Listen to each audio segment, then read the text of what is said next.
My question is for the professor. If God is omniscient, how come he didn't have the perspicacity to know that Lucifer would become the devil and not create him? Yeah, it's a great question. And so the first thing I would want to say is that evil did not catch God by surprise. So he did know beforehand. The Bible does describe that he has foreknowledge, so he knows the future free will decisions of creatures before they take place. So why didn't he use that foreknowledge? Many people ask, and I think this is what you're asking, like he could have just not created the creature who fell and became Satan, right? Why doesn't he just use that power to not create him? And there's more than one possible way to answer that question. I don't claim to know. I'm certainly not God. I don't claim to know what the answer is. But there's at least two possible solutions. I don't know if either one of them is correct.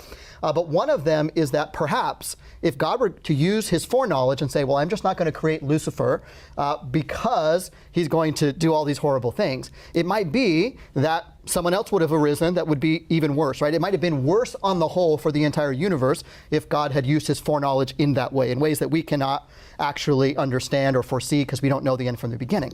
But then you can say, well, why wouldn't God just use his foreknowledge each time, right? Anytime someone might sin or do evil, he just doesn't create that individual, that angel, or that creature.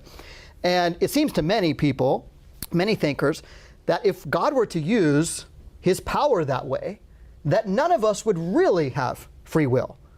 We would just think that we did. We would feel as if we did, but actually no one would ever actually have the power to exercise their free will to act in any way other than the way God wants them to, because he's already taken it away preemptively. Even if we didn't know it, he would know it. And if God is really love and going to grant genuine freedom, it seems like he can't use his foreknowledge in that way to stop someone from coming into existence just because he knows they're going to misuse their free will. Those are a couple of ways that people approach the question. Again, I don't claim to know, only God knows, but those are some ways of thinking about it.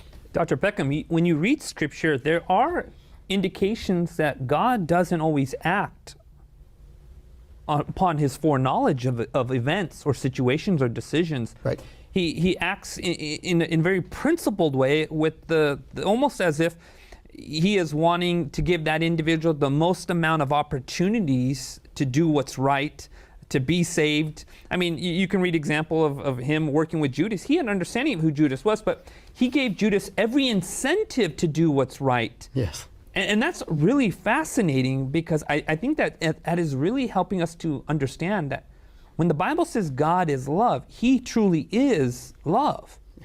I was thinking of that exact same example of Judas, that Jesus already knows the character of Judas, right? Have I not chosen you? But one of you is going to betray me, right? He knew what was going to happen.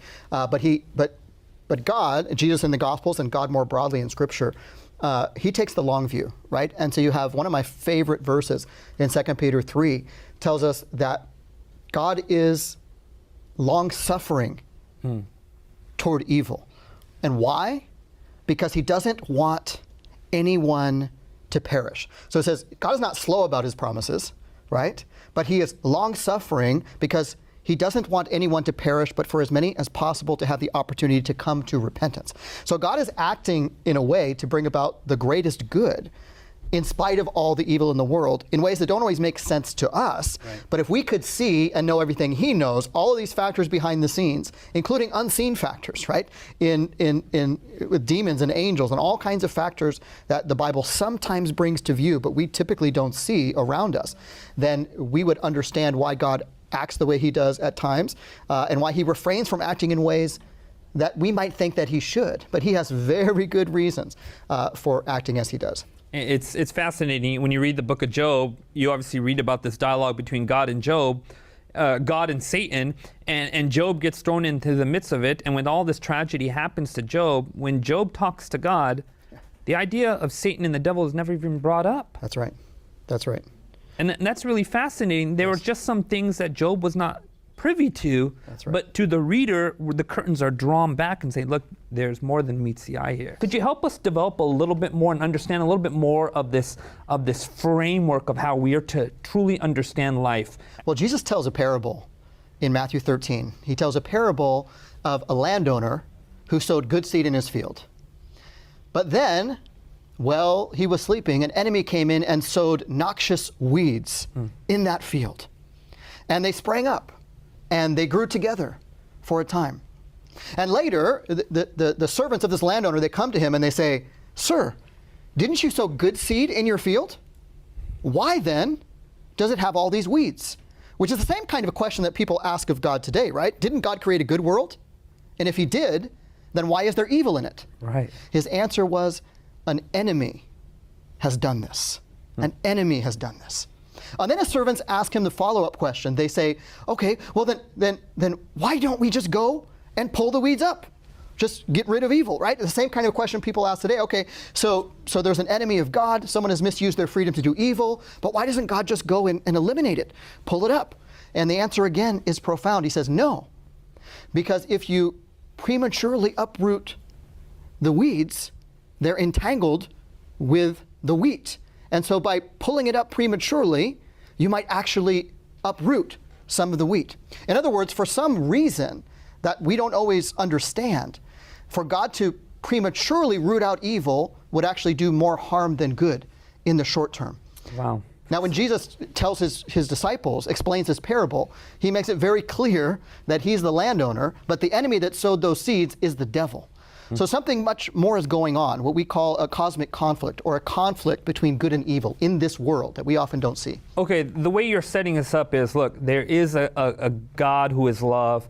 He values freedom of choice. That is very important to him, because without freedom of choice, love just doesn't exist. It cannot exist. Right. You let us know that there are decisions that are made here, and those decisions could not be or cannot be stopped or should not be stopped oftentimes, because if God was to do so, there would actually not be choice that exists.